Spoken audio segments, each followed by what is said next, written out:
All right, so welcome everybody. Welcome to day 2 of the GALILEO Annual Conference. We have another fantastic speaker for you this morning.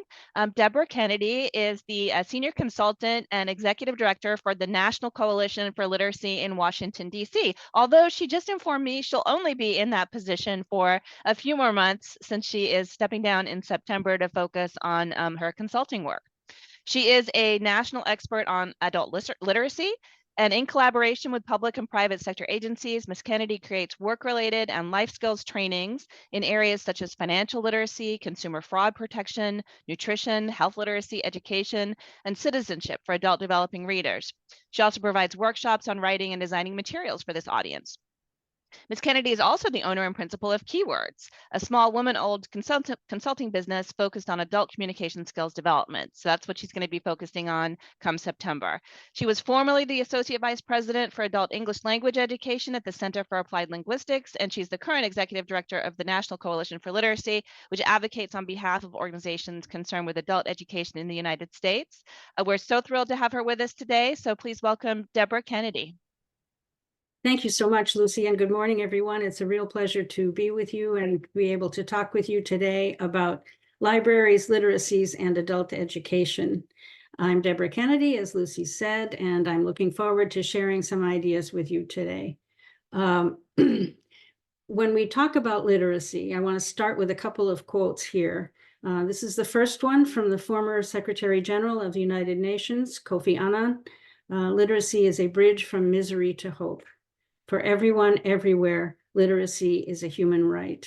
This is the guiding principle that guides our work at the National Coalition for Literacy and also guides my work. I think education is a fundamental human right, and literacy is a key part of that.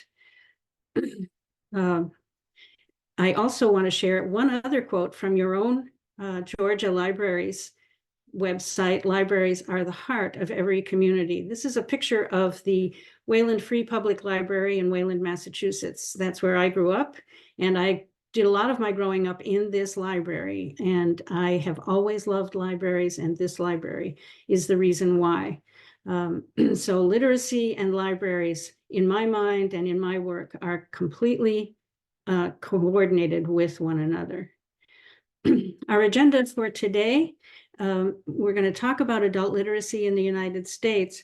Yesterday, when Renee Hobbs was talking about literacy, she was talking about all the different kinds of literacies there are: media literacy, website literacy, critical literacy, and so on. And that was really important. What she said in the middle of her presentation was she has a definition that is the heart of all those literacies. She said literacy itself is the sharing of meaning through symbols. And that's the kind of literacy that I want to talk about, the basic, fundamental, foundational skill that people need to have in order to really be able to obtain and share meanings with one another. Literacy in the sense of reading, whether on a tablet, on a phone, on a magazine rack, in a book, is the key to being able to communicate in our world. So we'll talk about that and with some examples from Georgia, and then we'll talk about how adult education, which is the foundation for literacy for people who were not able to gain those skills in the K-12 environment, how that is available to them. And then finally, we'll talk about library services for adults with foundational skill needs. I know that you all have a lot of knowledge about this already, but we'll talk a little bit more about what the possibilities are. So talking about literacy skill levels of US adults, more than half of adults in the United States function with literacy skills at or below the equivalent of the 6th grade level. We don't like to use grade levels to talk about adult literacy skills because adults in their level of skill and knowledge are more like Swiss cheese. They have higher skills in some ways and lower skills in others. So they're not like kids where with kids, the progression isn't always even either, but with adults, it really is quite uneven. But it gives you a sense of what we're talking about in terms of the skill levels that they have and the things that they are able to do. Nearly 1 in 5 adults, about 43 million, function with literacy skills at or below the equivalent of the 3rd grade level. How do we know that? How do we know that about these folks? Well, we know that from something called the Program for the International Assessment of Adult Competencies, or PIAC. This is an international large-scale assessment that was administered first in 2011, 2012, so quite some time ago, in 24 countries, including the United States, organized by the OECD and supported in the United States by the National Center for Education Statistics, NCES, at the Department of Education. It assessed 16 to 65-year-olds, a sample of about 5,000 adults in each country where it was administered. And in the United States, we gave a supplemental data collection in 2013, 2014, in order to address specifically unemployed adults, young adults, and older adults who had not been covered as thoroughly in the first data collection. And then in 2017, there was a third round of data collection. So all of this data, that 43 million number that I just said, comes from that collection of data. We do have new data coming at the end of this year. It's they started collecting it a couple of years ago, but COVID kind of got in the way. So it's been slowed down. It was supposed to come out a couple of years ago, but they will have it out in 2024, and that will give us a sense of what might have happened during the COVID time. Data collection. This is really important because the PIAC shows us a lot of information about reading and literacy skills and numeracy skills in the United States. The background questionnaire that they give assesses or collects data on a lot of different aspects of people's lives, including their education, their work experience, how they use their skills at home, and other 21st century skills, they call them that, that they use at work and in everyday life, such as interacting with others, collaborating, time management, and so on. And then it collects a certain amount of background information. Then there's a module on skill use, how they use cognitive skills, interaction and social skills, and physical skills. And then there's the main part of the data collection, which is the assessment of literacy, numeracy, and digital problem-solving skills. Don't think that the digital problem-solving is separated from the other two. The actual assessment items for literacy and for numeracy involve using digital skills. So it's all put together. And in my own opinion, we need to stop talking about digital skills as separate from literacy, because literacy means being able to absorb and share information, no matter what kind of a tool you're using, whether you're using a tablet, a phone, a book, a newspaper. So here are the definitions of what they assessed in the PIAC. Literacy is the important one for us today. Understanding, evaluating, using, and engaging with written text in whatever format, to participate in society, to achieve one's goals, and to develop one's knowledge and potential. Notice that that definition is really focused on the individual. It's really focused on how a person, an individual person, uses literacy skills in the larger life context. How do they report literacy? And I'm going to stop here. Robbie, thank you for your question in the chat there. Why isn't communication part of the literacy definition? I think, let me see if I can go back to that slide. Understanding, evaluating, using, and engaging with. I think using is where communication comes in. That would be my quick and dirty answer to your question. I hope that helps. Literacy reporting. There's a 500-point scale with 6 levels from below level 1 to level 5. All of the items on the assessment are drawn from real-world materials. Of course, everything we have is a real-world material, but they use materials that are drawn from various sources that adults would actually use in their daily lives. You can go to these websites that are here listed on the screen to see what kinds of tasks they have at each level and to see sample items. And then research reports, because they collect all that background data, as well as the actual skill levels. There's a lot of research that's been done on how skill levels play out in people with different backgrounds and different life experiences. So there's some really interesting research. This data is a huge mine of information about adults in the United States, who they are and how they use their literacy, numeracy, and problem-solving skills. Okay, so PIAC literacy at below level 1, these are the folks with the who are able to complete the most basic items on the test. Read brief texts on familiar topics, locate a single piece of specific information. So in many ways, those tasks are kind of like a vocabulary test. Can you find this particular item, this particular information? There's no competing information, so there's no inferencing involved, no recognition of synonyms or very little.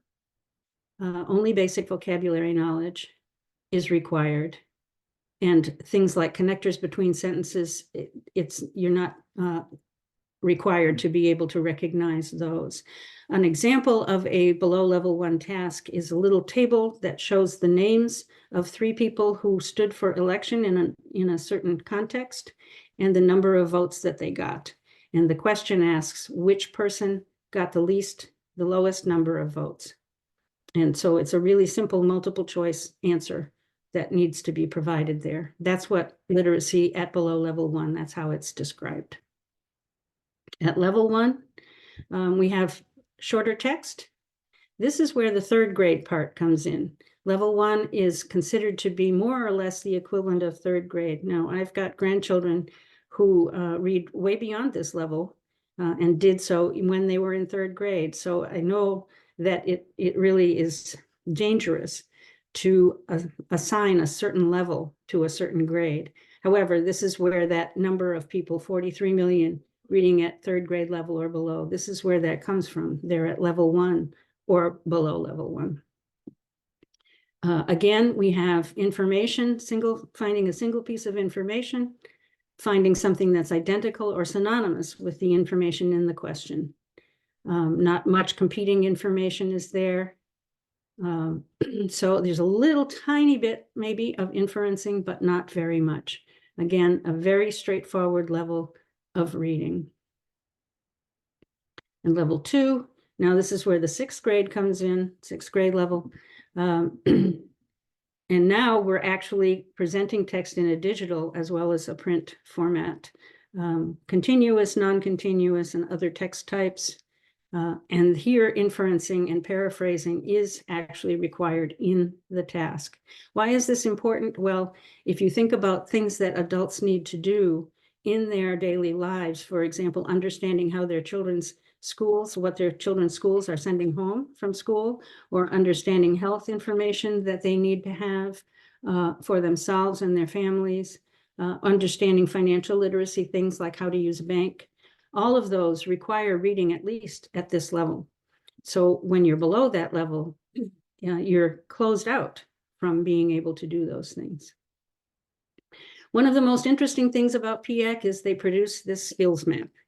This shows you the average literacy levels across the United States, and all the little divisions within the states there are counties. So this is showing you how dark it is. This is the average level.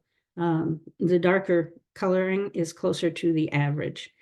So you can sort of see different parts of the country and how they are. But what's really telling is when we change that map filter on the left-hand side from average to less than or equal to level 1. If you look on the left, there's a map filter there. When we change it to less than or equal to level 1, this is what happens. Now you see the darker color. This is more people at or below level 1 on the PIAC. And you see where the darkness is along the Mississippi River Valley there, through the Southeast, a little bit in Appalachia, and of course in Texas, California, where we have immigrant populations. A lot of these folks are our immigrant, our newcomer populations. But you can see where this is. So I know that you know this already, how highly this is concentrated in the Southeast and in Appalachia. Now I have a little exercise for you to do here, to practice using this or to try using this for yourself. So what you're going to do is go to the site of the skills map. And hang on, I have directions here. Oops, there we go. This is what we see in Georgia. Your population as of July 1st, 2023 was a little over 11 million. 24% of Georgians read at or below level 1. 24% would be 2.6 million people in Georgia who read at or below 1%, and 35% who read at level 2. So now let's go and try it yourselves for the counties where you are. Go to the map filter, go to the website that's there, and which I think we put, yes, there it is. Thank you for putting that in the chat. Go to the map filter and make sure you've selected county at the top left and literacy on the left, and then click on outcome level 1 and see what you get for your county. If you put in your county first in the find counties box so that it will go there, you will see that your county, here's Fulton County getting highlighted in this particular example. You see it says Fulton County, Georgia. There's a Fulton County in some other states too, so watch out for that. But then when you mouse over it, the numbers will pop up for your less than or equal to level 1, and you can see where your population is. No surprise, Fulton County's a lower percentage of folks at those lower levels. But take a minute. I'll give you a minute to fool with this for yourself and see what your county is like. And post it in the chat if you feel so inclined to say what you're seeing for your county. Clark County, 26%.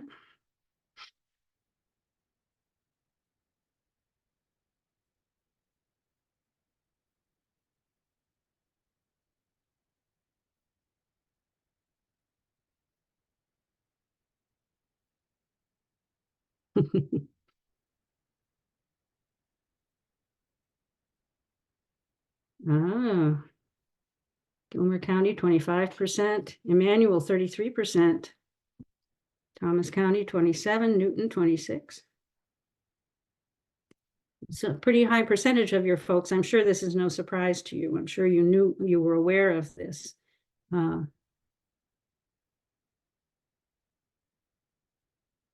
But that means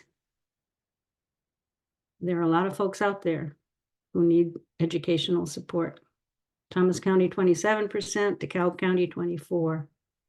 Yeah, thanks for doing that. I have to warn you about this map. Every time I open this map, it's like a wormhole. I get sucked into fooling around with different states and different counties to see where the levels are higher and lower. It's quite informative, actually. Quite interesting. So here are some questions to think about. Why? Why do so many adults have low literacy levels? Washtenaw County, Michigan is 11%. Well, you guys have addressed some issues up there. Another question, why is ongoing educational opportunity important for these individuals? What kind of opportunities do they have, and what kinds of opportunities work best for them? If you don't need to answer all 4 of those, but if you'd like to answer the first one or the second one, so that we can have, I didn't realize that we were going to have quite so many people. I thought we might actually be able to have a little conversation, but there are a lot of you here today. So, but if you want to put some of your thoughts in the chat, that would be terrific. Why do so many adults have low literacy levels? And if anybody does have a burning desire to say something out loud, I can unmute you. Just you should be able to raise your hand and I can unmute you. And I'd be really happy to have that happen. So please feel free to contribute either orally or in the chat if you like.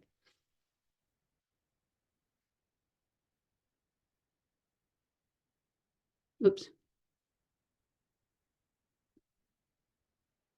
Sorry about that. So why do so many adults have low literacy levels? Well, literacy is not valued in enough homes. Reading with children does not take place enough at home. That's a great response. And thanks, Robbie. Yeah, we could talk more about that if we have time during the Q&A at the end. Didn't reading instruction change a lot? Good point. Good point.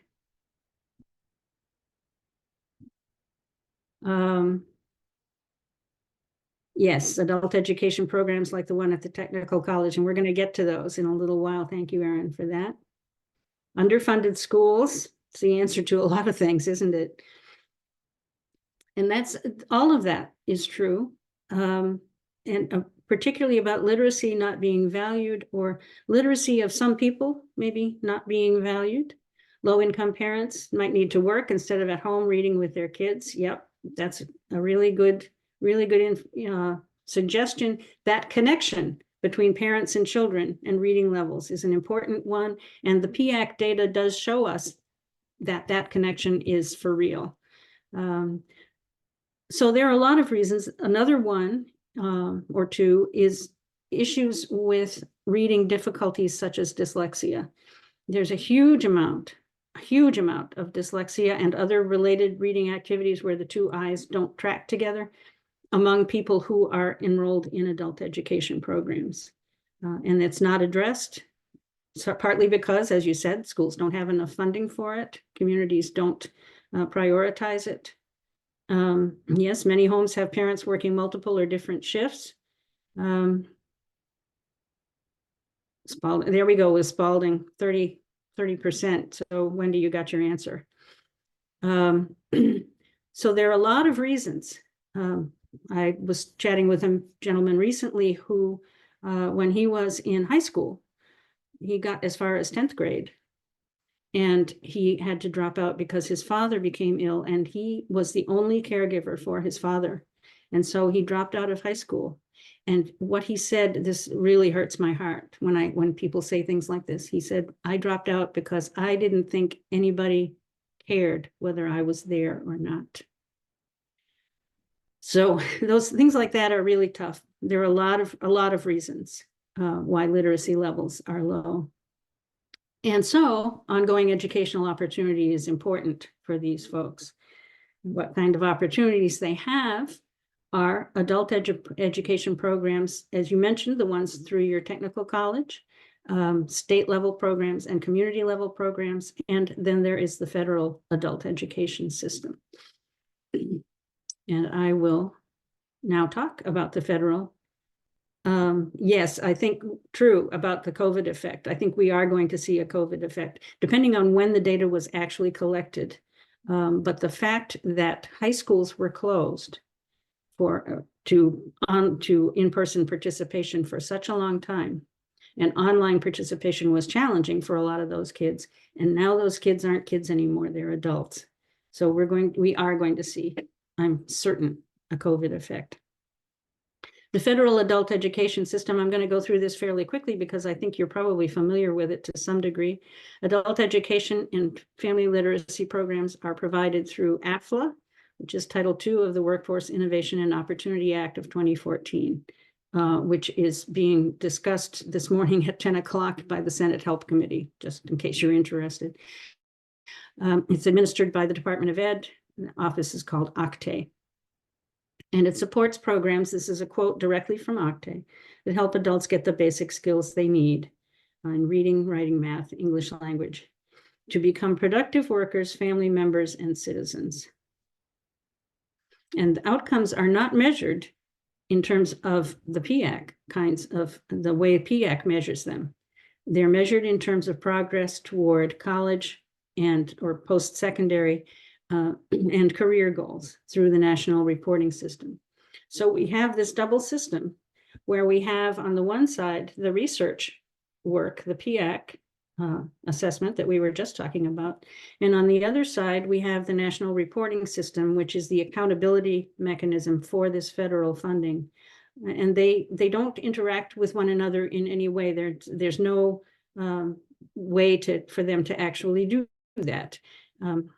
So the National Reporting System instead looks at what people have accomplished while in a program, as opposed to PIAC, which looks at where people are.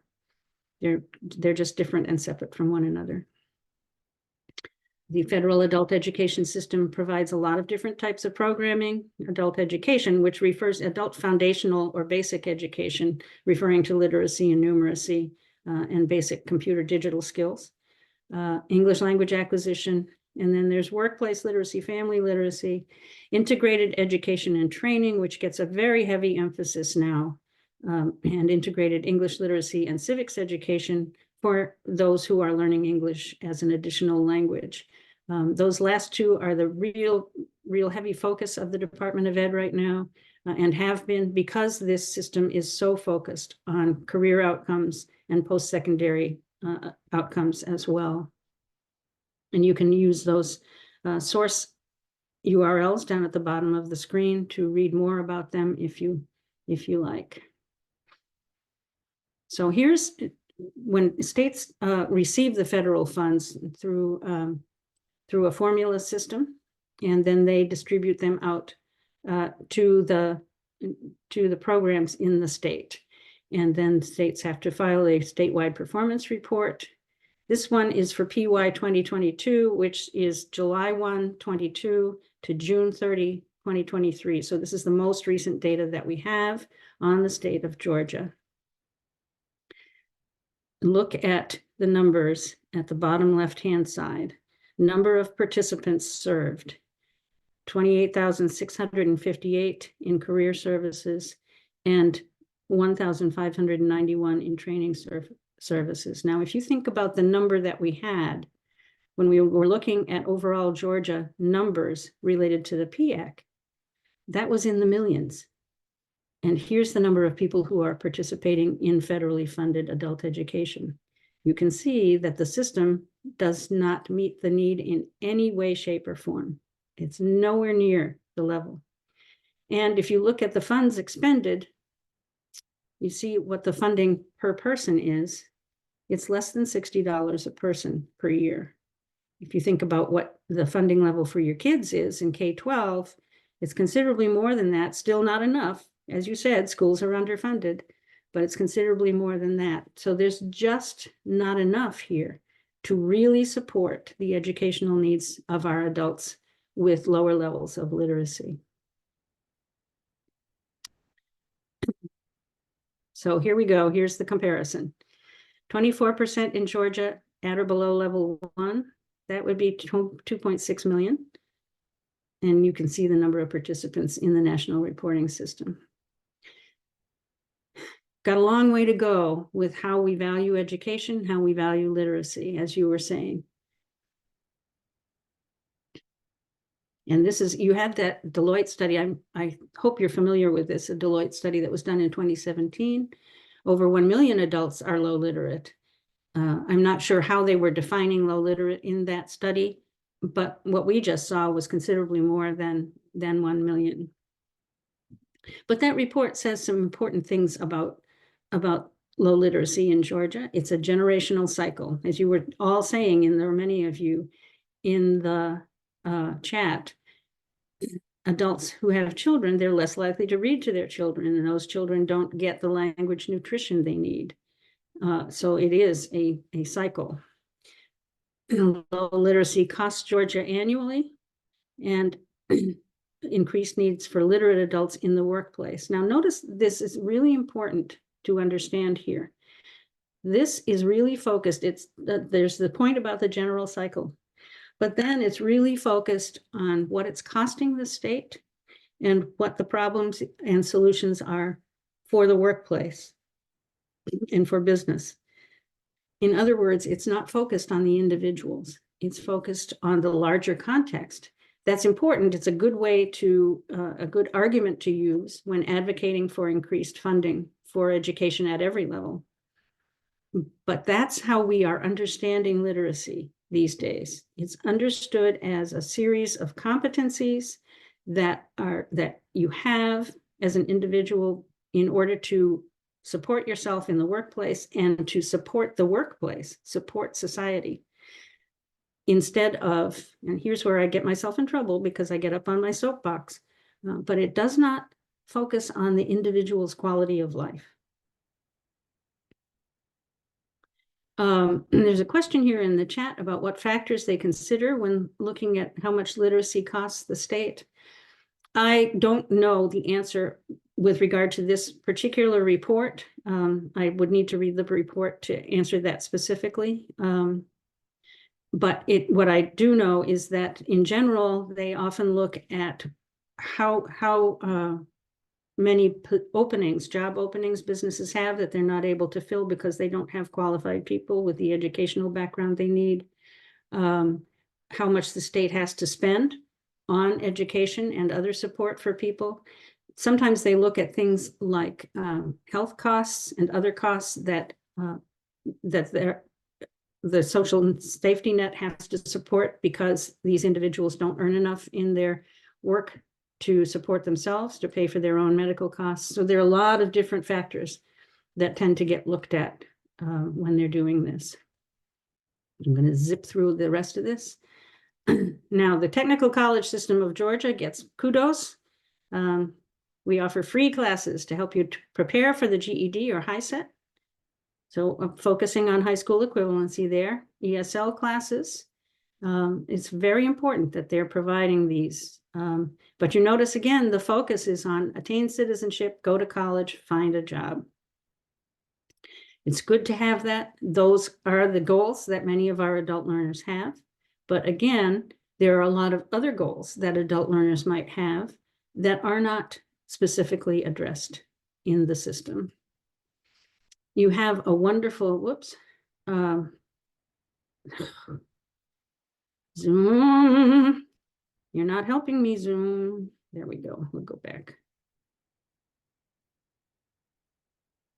You have this wonderful, do not do that, certified literate community program. Some of your libraries may be part of that under the administration of the Office of Adult Ed in the technical college system. And what's wonderful about this is that it brings together stakeholders from all around the community, including workplaces and libraries and schools and other organizations, to talk about what are the literacy needs in our community and how do we address them. That's a really wonderful model because education, as you know, really has to be tied to the locality where it's taking place. Now, I know that I have heard from speaking with colleagues that some of the CLCPs work better than others. That's not a surprise, but the overall idea is really powerful. And so if you are part of one of these, more power to you. If you're not, see if there's one in your county or your area and how you can be a part of it, because libraries are the crucial link here. With all the stuff I've been talking about this morning, libraries are the crucial link to making services and education available to adults who don't have time, don't have the inclination, don't have any other reason or motivation to attend a regular adult education program. Here are some ways that you can find those, just to give you those. We're not going to take time for this today because I'm running past my time. But here's coming back to what I was saying about the importance of libraries. Adult learners have a lot of challenges, including prior negative experience with the education system, a low sense of self-efficacy. I think libraries really give people power in a way that is so important, because they can come to the library and they can just look around and feel like, maybe I can do this. Maybe I can. Another issue is fixed mindset. I can't change. This is my circumstance. I can't change it. Unrecognized and undiagnosed reading issues, as we talked about before, dyslexia and other related issues. Time, access, and financial obstacles are huge. as some of you were saying in the chat, people are working 2 and 3 jobs. People have childcare issues. They can't leave their children without childcare. Transportation issues. They can't get to where the programs are. Now, COVID, the one silver lining that we have from COVID is that now we have much more access online than we did before. Many more people do have access, but there's still a gap in terms of what's available for folks at lower levels, lower socioeconomic levels in terms of online access, and conflicting priorities. So there are a lot of challenges that adult learners are facing, and this is where libraries really have such a contribution to make, because as we said at the very beginning of the presentation, they are the community center. They are the place where adults can come to really improve their lives. I did a little research on what different Georgia libraries have to offer. Happy to see this. Not all of you have this kind of representation, but some good ones. And I brought an example from what we have here in the District of Columbia, where I live. They provide digital certifications, GED preparation, adult literacy. They have book discussions. And then information about adult literacy options. They provide tutoring. They have English conversation circles and citizenship classes, computer classes, and they provide digital navigators. You can go to the library with your phone or your tablet and get some help in how to use it. A lot of resources. It's really wonderful. And I know that libraries, like everybody, need more funding, could certainly use more. But there are a lot of things that can be done, and I know that many of your libraries are doing them. I would suggest that no matter where you are in this, that you think about connecting with the adult education programs in your area, or in your county, if you're not already connected, to see how you can work with them to support adult learners. You know, the single strongest predictor of a child's ability to persist all the way from kindergarten to senior year in high school and graduate with a high school diploma, the single most strongest predictor of that ability to persist is the education level of the primary caregiver, the mother or grandmother, whoever the primary caregiver is. That's a research-based, data has been collected on that multiple times. So we know it's true that the education level of the parent makes all the difference in the success of the child in the educational system. We need to be able to lift the education levels of our parents in order to break that cycle that we were talking about. And libraries are the key to being able to do that. Because adults come with a lot of strengths and assets. Going back to what I said earlier about quality of life, when they understand that, and they do, that learning to developing their literacy and numeracy skills can really transform their lives. That's based on what they know, what they already bring, their assets, their experience, their knowledge. They have social capital. They can work together in ways, and they're connected to their communities in very special ways.